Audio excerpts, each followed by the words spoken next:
नमस्कार साथियों, मैं आपका भाई पुष्पेंद्र कुमार आज लेके आया हूँ जीके जीएस की एक और न्यू बेहतरीन क्लास जो कि बहुत ही ज़्यादा इम्पोर्टेंट क्लास है। तो क्लास में अंत तक बने रहिएगा। चलते हैं क्वेश्चन नंबर 1 की ओर। क्वेश्चन नंबर 1 क्या कहता है, अशोक के शिलालेखों को सर्वप्रथम किसने पढ़ा था? तो आपको पता होगा सर्वप्रथम जेम्स प्रिंसेप ने पढ़ा था। किसने पढ़ा था? जेम्स प्रिंसेप ने पढ़ा था।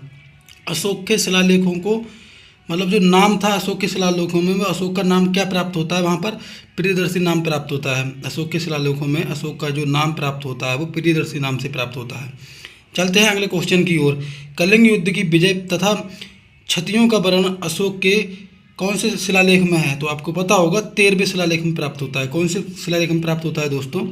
13वें शिलालेख में प्राप्त होता है। स्टार्टिंग में मैंने दोस्तों वेरी इंपॉर्टेंट क्वेश्चन जो हिस्ट्री के हैं वो लिए हैं, जो 2024 और 25 के लिए इम्पोर्टेंट हैं। चलते हैं क्वेश्चन नंबर अगले की ओर।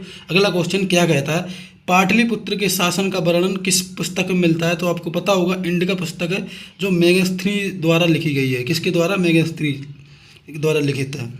चलते हैं अगले क्वेश्चन की ओर। अगला क्वेश्चन क्या कहता है दोस्तों, मौर्य काल में सीता का तात्पर्य क्या था? मौर्य काल में सीता का तात्पर्य क्या था दोस्तों? तो राजकीय भूमि से प्राप्त आय थी। क्या थी? राजकीय भूमि से प्राप्त आय थी। मौर्य काल में सीता का तात्पर्य यही था दोस्तों। चलते हैं अगले क्वेश्चन की ओर। मौर्य काल में शिक्षा का प्रसिद्ध केंद्र कौन सा था? तो आपको पता होगा तक्षशिला था। कौन सा था? तक्षशिला दोस्तों। मौर्य काल में शिक्षा का प्रसिद्ध केंद्र तक्षशिला था। चलते हैं अगले क्वेश्चन की ओर। अगला क्वेश्चन क्या कहता है दोस्तों? क्या कहता है अगला क्वेश्चन? इसकी तरफ चलते हैं। मौर्य वंश का अंतिम सम्राट कौन था? तो आपको पता होगा बृहद्रथ था। कौन था? बृहद्रथ था। कौन था? बृहद्रथ था दोस्तों। अब चलते हैं कुषाण वंश की ओर। कुषाण वंश से कुछ मैंने इंपॉर्टेंट क्वेश्चन लिए हैं। इंपॉर्टेंट क्वेश्चन ही लेके आता हूं दोस्तों, तो आप इन क्वेश्चन को रिवाइज और नोट्स बनाते चलें साथ साथ, जैसा कि मैं आपको रेगुलर बताता हूं। और आपने अगर मेरी पुरानी क्लासें नहीं देखी हैं तो वो क्लासें जाके ज़रूर देख लें। क्लास नंबर 1, 2, 3, 4, 5, 6, 7, 8 सभी क्लासें देख लें। 20 से 25 मिनट की एक क्लास है, 15 मिनट की भी कोई क्लास है, कोई 10 मिनट की भी क्लास है।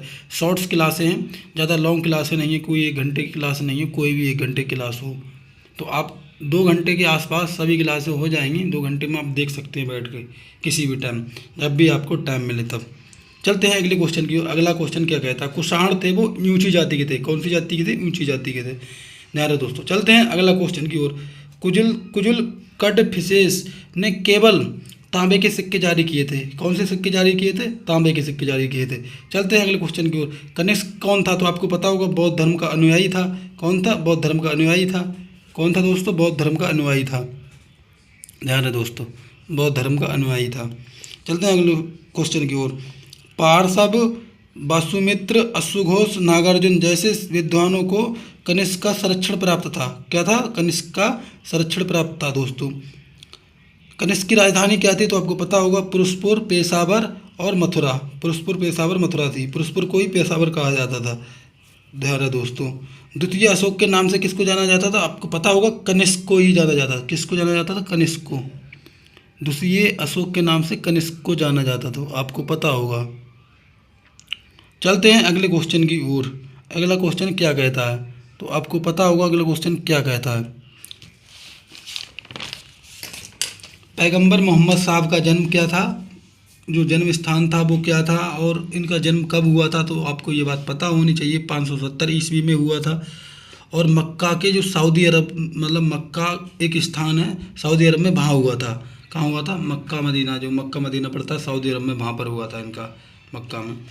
यार दोस्तों, चलते हैं क्वेश्चन नंबर अगले की ओर। भारत का इस्लाम के साथ पहला संपर्क कब हुआ था? तो आपको पता होगा मालाबार तट पर हुआ था। कब हुआ था? मालाबार तट पर। अरब व्यापारियों के बाद स्थापित हुआ। कब हुआ था? अरब व्यापारियों के बाद स्थापित हुआ भारत का पहला इस्लाम धर्म। यार दोस्तों, चलते हैं अगले क्वेश्चन की ओर। अगला क्वेश्चन क्या कहता है, भारत पर पहला मुस्लिम आक्रमण 1712 ईस्वी में कब हुआ था दोस्तों? 1712 ईस्वी में मोहम्मद बिन कासिम ने किया था। किसने किया था? मोहम्मद बिन कासिम ने किया था। चलते हैं अगले क्वेश्चन की ओर। महमूद गजनवी के साथ भारत आने वाला प्रसिद्ध इतिहासकार कौन था? तो आपको पता होगा अलबरूनी था। कौन था? अलबरूनी था, जो 11वीं सदी में भारत आया था। कब आया था? 11वीं सदी में भारत आया था। ध्यान रहे दोस्तों, अलबरूनी ने ही प्राणों का अध्ययन किया था। किसका अध्ययन किया था? पुराणों का अध्ययन किया था। ध्यान रहे दोस्तों, पुराणों का अध्ययन करने वाला पहला प्रथम मुस्लिम कौन था? अल-बरूनी ही था दोस्तों, इस बात का भी याद रखना आपको। चलते हैं अगले क्वेश्चन की। अगला क्वेश्चन क्या कहता है? तारान का प्रथम युद्ध कब हुआ था? तो आपको पता होगा 1191 ईस्वी में हुआ था। किस किस के बीच हुआ था? आपको पता होगा पृथ्वीराज चौहान और मोहम्मद गौरी के बीच हुआ था। किसके बीच हुआ था? पृथ्वीराज चौहान और मोहम्मद गौरी के बीच हुआ था। ध्यान रहे दोस्तों, तारान का द्वितीय युद्ध कब हुआ था? 1192 ईस्वी में हुआ था। कब हुआ था? 1192 ईस्वी में पृथ्वीराज चौहान तथा मोहम्मद गौरी के बीच हुआ था। किसके बीच हुआ था? मोहम्मद गौरी और पृथ्वीराज चौहान के बीच हुआ था। इसमें पृथ्वीराज चौहान को हार का सामना करना पड़ा था, मोहम्मद गौरी ने विजय प्राप्त की थी। ध्यान रहे दोस्तों, इसके ही बाद तारान के द्वितीय युद्ध के पश्चात ही भारत में मुस्लिम राज्य की स्थापना की गई थी। तभी तारान के द्वितीय युद्ध के पश्चात जब मोहम्मद गौरी ने पृथ्वीराज चौहान को हरा दिया था, उसके बाद ही भारत में मुस्लिम राज्य की स्थापना की गई थी। ध्यान रहे दोस्तों, चलते हैं अगले क्वेश्चन की ओर। अगला क्वेश्चन क्या कहता है? मोहम्मद गौरी को सर्वप्रथम भीम सेकंड ने पराजित किया था। मोहम्मद गौरी को सर्वप्रथम किसने पराजित किया था? तो आपको पता होगा भीम सेकंड ने पराजित किया था। किसने पराजित किया था? भीम सेकंड ने पराजित किया था। ध्यान रहे दोस्तों, चलते हैं अगले क्वेश्चन की ओर। मोहम्मद गौरी ने जयचंद को चंदावर के युद्ध में 1194 ईस्वी में पराजित किया था। कब किया था? चंदावर के युद्ध में। कहाँ पर किया था? चंदावर के युद्ध में। और कब किया था पराजित? 1194 ईस्वी में पराजित किया था। तो आपको पता होना चाहिए यह चीज़। महमूद गजनवी ने भारत पर 17 बार आक्रमण किया। आपको ये बात पता होनी चाहिए, महमूद गजनवी ने भारत पर कितनी बार आक्रमण किया था? तो आपको पता होगा 17 बार आक्रमण किया था महमूद गजनवी ने भारत पर। गुलाम वंश का संस्थापक कौन था? आपको पता होगा गुलाम वंश का संस्थापक कौन था? कुतुबुद्दीन ऐबक था। कौन था? कुतुबुद्दीन ऐबक था। दोस्तों एक क्वेश्चन और बनता है इसी से, कुतुबुद्दीन ऐबक से, जो यूपी पुलिस में अभी 2024 में आया है कि भारत दिल्ली का प्रथम शासक कौन था? तो आपको पता होगा दिल्ली का प्रथम शासक कुतुबुद्दीन ऐबक ही था। कौन था? कुतुबुद्दीन ऐबक था। तो आपको पता होगा। दिल्ली पर राज्य करने वाली पहली महिला कौन थी? तो आपको पता होगा दिल्ली पर राज्य करने वाली पहली महिला कौन थी दोस्तों? आपको पता होगा रजिया सुल्तान थी। कौन थी? रजिया सुल्तान थी दोस्तों। अब मैंने जो क्वेश्चन लिया है वो पॉलिटी से है। चलते हैं अगले क्वेश्चन की ओर। पॉलिटी का पहला क्वेश्चन क्या कहता है? आर्य महिला समाज की स्थापना किसने की थी? तो आपको पता होगा पंडिता रमाबाई द्वारा की गई थी। किसके द्वारा की गई थी? पंडिता रमाबाई द्वारा। किसके द्वारा की गई थी? पंडिता रमाबाई द्वारा। दयानंद सरस्वती को भारत का मार्टिन लूथर कहा जाता है। क्या कहा जाता है? दयानंद सरस्वती को भारत का मार्टिन लूथर कहा जाता है। चलते हैं क्वेश्चन नंबर 3 की ओर। भारतीय राष्ट्रीय कांग्रेस की स्थापना कब हुई थी दोस्तों? तो आपको पता होगा 1885 में हुई थी। किसने की थी? ए ओ हुम ने की थी। किसने की थी? ए ओ हुम ने की थी। चलते हैं क्वेश्चन नंबर अगले की ओर। अच्छा, कांग्रेस के प्रथम अध्यक्ष कौन थे? तो आपको पता होगा प्रथम अध्यक्ष जो थे वो WC बनर्जी थे। कौन थे? WC बनर्जी थे दोस्तों। इनका नाम WC बनर्जी थे। अच्छा, इसका जो वो हुआ था, क्या बोलते हैं उसका, प्रथम अधिवेशन हुआ था, वो कब हुआ था दोस्तों? वो 1885 में हुआ था। कहाँ पर हुआ था? 1885 में कहाँ पर हुआ था? तो आपको पता होगा गोकुलदास तेजपाल संस्कृत विद्यालय में आयोजित किया गया था। कहाँ किया गया था? गोकुलदास तेजपाल संस्कृत विद्यालय में आयोजित किया गया था। गोकुलदास तेजपाल संस्कृत विद्यालय में आयोजित किया गया था दोस्तों। कहाँ किया गया था? गोकुलदास तेजपाल संस्कृत विद्यालय में आयोजित किया गया था। कब किया गया था प्रथम अधिवेशन? 1885 में। किस जगह पर? मुंबई में। मुंबई में ये अवस्थित है। कहाँ पर? मुंबई में। जो विद्यालय है ये मुंबई में अवस्थित है। मुंबई में हुआ था पहला अधिवेशन कांग्रेस का। ध्यान रहे दोस्तों। अच्छा, कांग्रेस की पहली महिला जो अध्यक्ष थी वो कौन थी? प्रथम महिला एनी बेसेंट थी। प्रथम मुस्लिम अध्यक्ष कौन था? बजरुद्दीन तैयब जी थे। कौन थे? बजरुद्दीन तैयब जी थे। ध्यान रहे दोस्तों इस चीज़ का। आप नोट्स साथ साथ बनाते चलें दोस्तों। अगर आपने अभी तक नोट्स नहीं बनाए हैं तो पुरानी क्लासों को देख के स्टार्टिंग से नोट्स बनाएं, ताकि आने वाले सभी एग्जामों में आपको कोई प्रॉब्लम का सामना ना करना पड़े। इसलिए मैं आपको बताता चलता हूँ साथ ही साथ। अगर आपने पुरानी क्लासें भी नहीं देखी हैं तो वो क्लासें भी जाकर आप देख सकते हैं। चलते हैं अगले क्वेश्चन की ओर। तो अब मैंने क्वेश्चन लिए हैं कॉन्स्टिट्यूशन से, संविधान से, जो नागरिकता का पहला बुक लिया है मैंने, टॉपिक नागरिकता उठाया है। भारतीय संविधान में नागरिकता किस प्रकार की है? दोहरी नागरिकता है, एकल नागरिकता। हमारे भारतीय संविधान में एकल नागरिकता है दोस्तों। दोहरी नागरिकता अमेरिका के संविधान में, जैसे विदेश में अलग अलग उसमें देश में अलग अलग नागरिकताएं हैं, तो हमारे देश में दोहरी नागरिकता नहीं है। दोहरी नागरिकता का मतलब होता है कि राज्य की अलग नागरिकता होगी और देश की अलग नागरिकता होगी, स्टेट की अलग और इसकी भारत की अलग जैसे नागरिकता लेनी पड़े। जैसे उत्तर प्रदेश का कोई निवासी है तो वो उत्तर प्रदेश की नागरिकता अलग लेगा और भारत देश की अलग नागरिकता लेगा। ऐसा हमारे देश में नहीं है, ध्यान रहे दोस्तों। चलते हैं अगले क्वेश्चन की। अगला क्वेश्चन क्या कहता है? भारतीय नागरिकता प्राप्त की जा सकती है। भारतीय नागरिकता किससे प्राप्त की जा सकती है? तो आपको पता होगा कुछ इस प्रकार प्राप्त की जाती है, मैं कुछ बताता हूँ। जन्म द्वारा प्राप्त की जाती है, रक्त का संबंध या वंश द्वारा प्राप्त की जाती है, रजिस्ट्रीकरण द्वारा प्राप्त की जाती है, देशीकरण द्वारा प्राप्त की जाती है, जो मान लो देश का इंसान है उसके द्वारा प्राप्त की जाती है। नंबर 5, किसी भूभाग द्वारा या सम्मेलन द्वारा प्राप्त की जाती है। तो आपको पता होगा रजिस्ट्रीकरण का मतलब होता है जैसे आपने कोई ज़मीन खरीदी हो, उसका रजिस्ट्रीकरण द्वारा उसके द्वारा प्राप्त की जा सकती है। चलते हैं अगले क्वेश्चन की ओर। अगला क्वेश्चन क्या कहता है? मूल अधिकार टॉपिक से मैंने क्वेश्चन उठाए हैं, ये क्या कहते हैं क्वेश्चन देखते हैं। भारतीय नागरिकों को मौलिक अधिकारों का वर्णन किस अनुच्छेद में मिलता है? तो आपको पता होगा मौलिक अधिकारों का वर्णन अनुच्छेद संविधान के अनुच्छेद भारतीय संविधान के अनुच्छेद 12 से 35 तक है। कहाँ से कहाँ तक है? 1235 तक है। ध्यान रहे दोस्तों। समानता का अधिकार किस अनुच्छेद में है? तो आपको पता होगा समानता का अधिकार अनुच्छेद 14, 15, 16, 17 एवं 18 के अंतर्गत समाहित है। किसके अंतर्गत समाहित है? आपको दोस्तों पता होगा भारतीय संविधान का अनुच्छेद 14, 15, 16, 17 एवं 18 के अंतर्गत समाहित है दोस्तों। इस चीज़ का आपको ध्यान रखना है। किसके तहत समाहित है? 15, 16, 17। और दोस्तों एक चीज़ और बात करते हैं, अनुच्छेद 14 क्या कहता है? इस चीज़ के बारे में भी हम ध्यान करेंगे कि अनुच्छेद 14 क्या कहता है, अनुच्छेद 15 क्या कहता है, अनुच्छेद 16 क्या कहता है। इस चीज़ को आपको ध्यान में रख के चलना है। अनुच्छेद 14 कहता है विधि के समक्ष समानता का अधिकार सुनिश्चित करता है। क्या कौन सा विधि के समक्ष समानता का अधिकार कौन सा अनुच्छेद सुरक्षित करता है? तो आपको पता होगा सुनिश्चित करता है आर्टिकल 14। आर्टिकल 15 क्या सुनिश्चित करता है? इस चीज़ की हम जानकारी लेंगे। धर्म, मूलवंश, जाति, लिंग, धर्म, मूलवंश, जाति और लिंग पर आधार पर विभेद का प्रतिषेध कौन करता है? आर्टिकल 15 करता है। कौन करता है? आर्टिकल 15 करता है। अनुच्छेद 16 की बात करेंगे। लोक नियोजन के विषयों में अवसर की समानता सुनिश्चित करता है। कौन करता है? आर्टिकल 16 करता है। ध्यान रहे दोस्तों, कौन करता है? आर्टिकल 16। आर्टिकल 17 की बात करेंगे। आर्टिकल 17 क्या कहता है दोस्तों? इसके बारे में भी बात करेंगे। आर्टिकल 17, अस्पृश्यता का अंत किया जा सकता है किसके द्वारा? आर्टिकल 17 के द्वारा किया जा सकता है। ध्यान रहे दोस्तों। अब चलते हैं अगले क्वेश्चन की। अगला क्वेश्चन क्या कहता है? संविधान के अनुच्छेद 52 के अनुसार भारत का एक राष्ट्रपति होगा। कौन होगा? भारत का एक राष्ट्रपति होगा। इस चीज़ का आपको ध्यान रखना है। किसके अनुसार होगा? 52 के अनुसार, आर्टिकल 52 के अनुसार। भारत सरकार का संवैधानिक प्रमुख कौन होता है? तो आपको पता होगा भारत सरकार का संवैधानिक प्रमुख कौन होता है? राष्ट्रपति होता है। आपको इस बात के बारे में जानकारी होगी शायद। भारत के राष्ट्रपति के चुनाव के लिए किसी उम्मीदवार को कितने वर्ष की आयु होनी चाहिए? आपको पता होगा 35 वर्ष की आयु पूर्ण कर लेनी चाहिए आप उसको। ध्यान रहे दोस्तों। राष्ट्रपति का कार्यकाल कितना होता है? तो आपको पता होगा 5 वर्ष होता है राष्ट्रपति का कार्यकाल। कितना होता है? राष्ट्रपति का कार्यकाल होता है दोस्तों 5 वर्ष। भारत के जो राष्ट्रपति थे वो प्रथम राष्ट्रपति कौन थे? आपको पता होगा डॉक्टर राजेंद्र प्रसाद भारत के प्रथम राष्ट्रपति थे। ध्यान रहे दोस्तों। चलते हैं अब अगले क्वेश्चन की ओर। अगला क्वेश्चन क्या कहता है?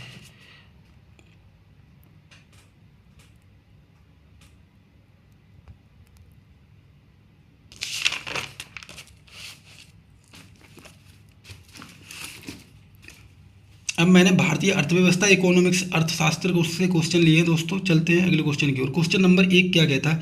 औद्योगिक विकास की दृष्टि से उत्तर प्रदेश का पश्चिमी क्षेत्र सर्वाधिक विकसित है। किसका? उत्तर प्रदेश का पश्चिमी क्षेत्र। औद्योगिक विकास की दृष्टि से। किसकी दृष्टि से? औद्योगिक विकास की दृष्टि से। क्वेश्चन नंबर दूसरा क्या? उत्तर प्रदेश में बिक्री कर को व्यापार कर भी कहा जाता है। क्या कहा जाता है? व्यापार कर कहा जाता है। कौन सा कर कहा जाता है? व्यापार कर कहा जाता है। ध्यान है दोस्तों। क्वेश्चन तीसरा क्या है? मौद्रिक नीति का निर्माण भारत में आरबीआई करता है। कौन करता है? आरबीआई। आरबीआई की फुल फॉर्म क्या होती है? Reserve bank of India. क्या होती है? रिजर्व बैंक ऑफ इंडिया, भारतीय रिजर्व बैंक ऑफ इंडिया। ध्यान है दोस्तों। हिंदी में कहते हैं भारतीय रिजर्व बैंक ऑफ इंडिया, जो कि नोट्स बनाती है। क्वेश्चन चौथा क्या कहता है, भारतीय जीवन जीवन बीमा की स्थापना कब हुई थी? 1956 में हुई थी, आपको पता होगा। अब हम बात करते हैं पंचवर्षीय योजना की स्टार्टिंग कब हुई थी, ध्यान रहे दोस्तों, और अंत कब हुआ था, ध्यान रहे दोस्तों। पंचवर्षीय योजना, प्रथम क्वेश्चन नंबर 1 है, प्रथम पंचवर्षीय योजना कब आई थी? 1951 में आई थी, 1956 तक थी। किस मॉडल पर आधारित थी, ये भी बात आपको पता होना। हेरेड डोमर मॉडल पर आधारित थी। हेरेड डोमर मॉडल पर आधारित थी। किस मॉडल पर आधारित थी दोस्तों? हेरेड डोमर मॉडल पर आधारित थी। दूसरी पंचवर्षीय योजना 1956 में स्टार्ट हुई थी और 1961 में अंत हुआ था इसका। और किस मॉडल पर आधारित थी? तो आपको पता होगा नेहरू महालनोबिस पर आधारित थी।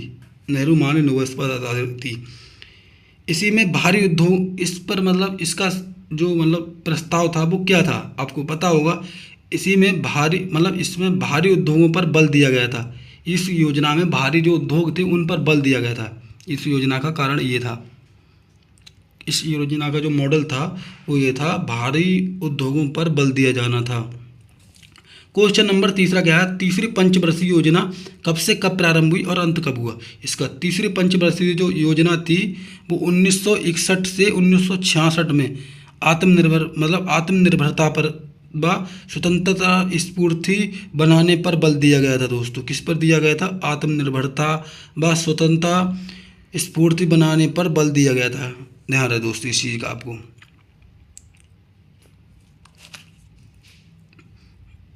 जो चौथी पंचवर्षीय योजना आई थी उसमें 3 साल का गैप था। 1969 में आई थी, 1974 तक चली थी। और पांचवी पंचवर्षीय योजना आई थी 74 में स्टार्ट हुई थी और 79 तक चली थी। 79 तक नहीं चली थी, 1 साल पहले ही उसका अंत कर दिया गया था। ध्यान रहे दोस्तों। चलते हैं अगले क्वेश्चन की ओर। अगला क्वेश्चन क्या कहता है, क्वेश्चन नंबर 4 क्या कहता है, कौशल विकास पहली योजना कब आई थी दोस्तों? मई 2007 में प्रारंभ की गई थी। कब की गई थी? मई 2007 में प्रारंभ की गई थी। ध्यान रहे दोस्तों इसका आपको। दोस्तों नोट्स साथ साथ बनाते चलें ताकि आने वाली किसी भी एग्ज़ाम में आपको समस्या का सामना ना करना पड़े, क्योंकि नोट्स को आप रिवाइज कर सकते हैं एग्ज़ाम से 2-4 दिन पहले, 10 दिन पहले, अगर नोट्स साथ साथ बने रहेंगे तब। अगर नोट्स साथ साथ नहीं बने रहेंगे तो क्लास एक दिन में सभी क्लासें नहीं देख सकते, मटेरियल बहुत ज़्यादा इकट्ठा हो जाता है। ध्यान रहे दोस्तों। चलते हैं अगले क्वेश्चन की ओर। तमिलनाडु ने सबसे पहले योजना जो आरंभ की थी वो योजना का नाम क्या था? तो आपको पता होगा। 1 रुपये में 1 किलोग्राम चावल योजना की शुरुआत की थी। 1 रुपये में 1 किलोग्राम चावल योजना की सर्वप्रथम तमिलनाडु ने शुरुआत की थी। सबसे पहले तमिलनाडु ने शुरुआत की थी। क्वेश्चन नंबर 6 क्या था? संगम योजना। क्या था? संगम योजना। संगम योजना कब आई थी? तो 15 अगस्त 1996 को प्रारंभ की गई थी। कब की गई थी? 15 अगस्त 1996 को प्रारंभ की गई थी। क्वेश्चन नंबर 7 क्या? सर्व शिक्षा अभियान कब आया था? 2001 में प्रारंभ हुआ था। कब हुआ था? 2001 में। जो एक पेंसिल रहती है ना, उस पर 2 बच्चे रहते हैं, आपने देखा होगा 6ठे 7 में 8 में जब जूनियर की किताबें आती हैं उस पर एक पेंसिल बनी रहती है, ऊपर रहता सर्व शिक्षा अभियान, सब पढ़ें सब बढ़ें, उस पर देखा होगा आपने। ध्यान रहे दोस्तों। क्वेश्चन 8 में क्या कहता है? साक्षर भारत मिशन 2009 में प्रारंभ हुआ था। कब हुआ था? 2009 में प्रारंभ हुआ था। क्वेश्चन 9 क्या कहता है? मनरेगा। मनरेगा का मतलब क्या? जैसे 1 अप्रैल 2008 से देश के सभी जिलों में प्रारंभ हुआ था। मनरेगा मतलब जिन लोगों के पास रोजगार नहीं, गरीब हैं, किसान हैं, मजदूर हैं, मनरेगा जैसे नरेगा होता है, उसका दूसरा नाम 2009 में उसका नाम चेंज कर दिया गया था। उसका नाम कर दिया गया था नरेगा, इसको अब नरेगा के नाम से जानते हैं। ध्यान रहे दोस्तों। चलते हैं अगले क्वेश्चन की ओर। अगला क्वेश्चन क्या कहता है? मैंने अब क्वेश्चन भारतीय कृषि एवं ज्योग्राफी से लिए हैं, भारत का भूगोल वगैरह से लिए हैं क्वेश्चन। ध्यान रहे दोस्तों। 10 क्वेश्चन के आसपास बचे हैं जो कि 5 मिनट के अंतर्गत समाप्त हो जाएंगे। भारतीय कृषि एवं भारत का भूगोल ज्योग्राफी 2024-25 के लिए बहुत ही इंपॉर्टेंट क्वेश्चन लेके आया हूँ मैं दोस्तों, तो क्लास में अंत तक जरूर बने रहिएगा। क्वेश्चन नंबर 1 क्या कहता है? भारत में कितनी फसलों की बुआई की जाती है दोस्तों? 3 फसलों की बुआई की जाती है दोस्तों। कितनी फसलों की बुआई की जाती है? 3 फसलों की बुआई की जाती है। पहली फसल क्या है? रबी की फसल। कौन सी फसल है? रबी की फसल। रबी की फसल की बुआई कब होती है दोस्तों? अक्टूबर से नवंबर के बीच में होती है। अक्टूबर से नवंबर के बीच में। कटाई कब होती है? मार्च और अप्रैल में। कब होती है? मार्च और अप्रैल में। इसकी फसलें कौन कौन सी? गेहूँ, जौ, चना, मटर, सरसों, आलू। कौन कौन सी हैं? गेहूँ, मटर, चना, सरसों, मसूर, आलू आदि हैं। कौन कौन सी हैं? आलू हैं, आदि हैं। ध्यान रहे दोस्तों। तो क्वेश्चन नंबर दूसरे की ओर चलते हैं। खरीफ की फसल। खरीफ की फसल क्या कहती है दोस्तों? खरीफ की फसल क्या कहती है दोस्तों? चलते हैं अगले क्वेश्चन की ओर। खरीफ की फसल क्या कहती है दोस्तों? इसकी बुआई कब होती है दोस्तों? जून और जुलाई में। कब होती है? जून और जुलाई में। कटाई कब होती है? अक्टूबर और नवंबर में। कब होती है? अक्टूबर और नवंबर में। अच्छा, इसकी प्रमुख फसलें क्या हैं दोस्तों? चावल, ज्वार, बाजरा, मक्का, तिल, मूंगफली इत्यादि। चावल, ज्वार, बाजरा, मक्का, तिल, मूंगफली इत्यादि। दोस्तों अगर क्लास अच्छी लगती है तो आप चैनल को सब्सक्राइब जरूर कर लें, ताकि आने वाले हर वीडियो आप तक पहुंचती रहे। आने वाले किसी भी एग्ज़ाम में आपको समस्या ना हो, इसलिए मैं कहता हूं मेरे चैनल को ज़रूर सब्सक्राइब कर लें दोस्तों, ताकि आने वाले किसी भी एग्ज़ाम में आपको समस्या का सामना ना करना पड़े। और अगर वीडियो अच्छी लगती हो तो चैनल को सब्सक्राइब कर लें और वीडियो को लाइक भी कर दें दोस्तों। चलते हैं अगले क्वेश्चन की ओर। अगला क्वेश्चन क्या कहता है? जायद की फसल कब शुरुआत होती है? जायद की फसल की तो आपको पता होगा मार्च में इसकी बुआई, मार्च और जुलाई के बीच में होती है इसकी मतलब शुरुआत। ग्रीष्मकालीन फसल है ये दोस्तों। कौन सी फसल है? ग्रीष्मकालीन फसल है दोस्तों। प्रमुख फसलें कौन कौन सी हैं उनकी बात करेंगे। तरबूज होता है, खरबूजा होता है, ककड़ी होती है, खीरा होता है, भिंडी आदि। और सब्जियां भी होती हैं, कुछ अनेक सब्जियां भी होती हैं, जैसे लौकी, तोरई, कद्दू, ये भी सब इसी के अंतर्गत आते हैं। चलते हैं अगले क्वेश्चन की ओर। क्वेश्चन नंबर 4 क्या कहता है? सिबरॉय पहाड़ियाँ कहाँ पर अवस्थित हैं? ये ज्योग्राफी से क्वेश्चन है। सिबरॉय पहाड़ियाँ कहाँ पर अवस्थित हैं दोस्तों? तो तमिलनाडु में। कहाँ पर है दोस्तों? तमिलनाडु में। कहाँ पर है दोस्तों? तमिलनाडु में। अब मैंने कुछ प्रमुख झीलें ली हैं जो इम्पोर्टेंट झीलें हैं, और उनके जो प्रदेश हैं, किस प्रदेश में कौन सी झील है, तो वो प्रदेश भी उठाए हैं मैंने। डिडवाना और उदय सागर झील कहाँ पर है? राजस्थान में है। भारत के राजस्थान एक राज्य है, उसमें है, ध्यान रहे दोस्तों। क्वेश्चन नंबर दूसरा क्या कहता है? बूलर झील। बूलर झील और डल झील और बेरीनाग झील। बूलर झील सबसे मीठी झील है, मीठे पानी की झील है दोस्तों। मीठे पानी की झील कौन सी है? बूलर झील, ध्यान रहे दोस्तों।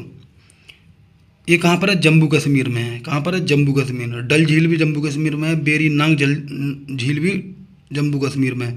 लोनार झील कहाँ पर है दोस्तों? महाराष्ट्र में है। कहाँ पर है दोस्तों? महाराष्ट्र में है। लोनार झील महाराष्ट्र में है, ध्यान रहे दोस्तों। सात नैनीताल झील कहाँ पर है? उत्तराखंड में है। कहाँ पर है? उत्तराखंड में दोस्तों। नागिन झील और शेषनाग झील तो आपको पता होगा जम्मू कश्मीर में है। कहाँ पर है? जम्मू कश्मीर में है दोस्तों। कहाँ पर है? जम्मू कश्मीर में। चिल्का झील कहाँ पर है? उड़ीसा में है। कहाँ पर है? उड़ीसा में दोस्तों। कहाँ पर है? उड़ीसा में। खारे पानी की झील है। किसकी झील है? खारे पानी की झील है। भारत में सबसे पहले मानसूनी वर्षा कहाँ पर होती है? तो आपको पता होगा केरल में होती है दोस्तों। कहाँ पर होती है? केरल में होती है। कहाँ पर होती है दोस्तों? केरल में होती है दोस्तों। कहाँ पर होती है दोस्तों? केरल में, ध्यान रहे दोस्तों। चलते हैं अगले क्वेश्चन की ओर। अगला क्वेश्चन क्या कहता है? मृदा अपरदन को वनारोपण से रोका जा सकता है। कैसे रोका जाता है? मृदा अपरदन को कैसे रोका जा सकता है? तो आपको पता होगा वनारोपण के द्वारा रोका जा सकता है। जब हम वन लगाएंगे, पेड़ पौधे लगाएंगे, तभी तो रोका जा सकता है मृदा अपरदन को, प्रदूषण वगैरह को, तभी तो रोक सकते हैं हम। ऑक्सीजन तभी तो ज़्यादा प्राप्त होगी। आजकल तो पेड़ ज़्यादा कट रहे हैं, ध्यान है दोस्तों। घर ज़्यादा बढ़ रहे हैं, पेड़ ज़्यादा कट रहे हैं, पहले जैसा माहौल नहीं है अब। चलते हैं क्वेश्चन नंबर 7 की ओर। नरौरा परमाणु ऊर्जा केंद्र कहाँ पर है? उत्तर प्रदेश में। उत्तर प्रदेश में। उत्तर प्रदेश के किस जिले में? बुलंदशहर में। कहाँ पर है? बुलंदशहर में, ध्यान रहे दोस्तों। कहाँ पर है? नरौरा परमाणु ऊर्जा केंद्र कहाँ पर है? उत्तर प्रदेश में। कहाँ पर है? उत्तर प्रदेश में दोस्तों। करते हैं इसी के साथ हम क्वेश्चन का अंत और करते हैं क्लास का भी अंत दोस्तों। तो आज हमारी क्लास नंबर 9 हो चुकी है दोस्तों। इसी के साथ साथ क्लास का अंत करते हैं। अगर वीडियो अच्छी लगी हो तो चैनल को सब्सक्राइब जरूर कर लें, ताकि आने वाली हर वीडियो आप तक पहुंचती रहे। और चैनल को सब्सक्राइब करने के साथ साथ बेल आइकन को जरूर प्रेस करें, ताकि आने वाली वीडियो का नोटिफिकेशन आप तक पहुंचता रहे।